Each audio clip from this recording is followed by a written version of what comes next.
বাংলাদেশ ফুটবলে কি তবে সুদিন ফিরছে? চারদিকে একটাই গুঞ্জন, ওয়েলস ফুটবলকে ইউরো সেমিফাইনালে নিয়ে যাওয়া সেই জাদুকরী কোচ ক্রিস কোলম্যান হতে যাচ্ছেন বাংলাদেশ জাতীয় দলের নতুন হেড কোচ। এটি কেবল একটি নিয়োগ নয়, বরং দেশের ফুটবল ইতিহাসের সবচেয়ে বড় চমক হতে যাচ্ছে। গ্যারেথ বেল আর অ্যারন রামসিদের যিনি বিশ্বমঞ্চে লড়াই করতে শিখিয়েছেন, তিনি কি পারবেন আমাদের ফুটবলারদের বিশ্বমানের করে তুলতে? চলুন বিস্তারিত জানি আজকের এই বিশেষ ভিডিওতে। কেন ক্রিস কোলম্যানকে নিয়ে এত হইচই? কারণ তার কোচিং ক্যারিয়ার অত্যন্ত সমৃদ্ধ। প্রিমিয়ার লিগের দল ফুলহাম থেকে শুরু করে রিয়াল সোসিয়াদের মতো ক্লাবে কাজ করার অভিজ্ঞতা আছে তার।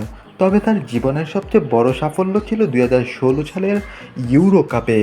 খর্বশক্তির ওয়েলসকে তিনি নিয়ে গিয়েছিলেন সেমিফাইনাল পর্যন্ত।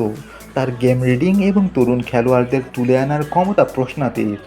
বাংলাদেশের ফুটবলে বর্তমানে যে তারুণ্যের জোয়ার চলছে, সেখানে কোলম্যানের মতো একজন হাই প্রোফাইল কোচ যোগ দিলে টেকনিক্যাল এবং ট্যাকটিক্যাল দিক থেকে দল অনেক শক্তিশালী হবে।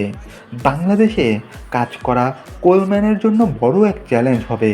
এখানকার পরিকাঠামো এবং খেলোয়াড়দের ফিটনেস নিয়ে তাকে নতুন করে কাজ করতে হবে। তবে বাফুফে যদি তাকে দীর্ঘমেয়াদী পরিকল্পনা নিয়ে কাজ করার স্বাধীনতা দেয়, তবে দক্ষিণ এশিয়ান ফুটবলে বাংলাদেশ আবার আধিপত্য বিস্তার করতে পারবে।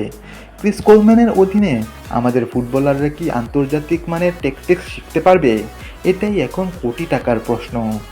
আপনার কি মনে হয়, ক্রিস কোলম্যান কি পারবেন বাংলাদেশ ফুটবলের ভাগ্য বদলে দিতে, নাকি হাই প্রোফাইল কোচের এই পরীক্ষা আবারও ব্যর্থ হবে?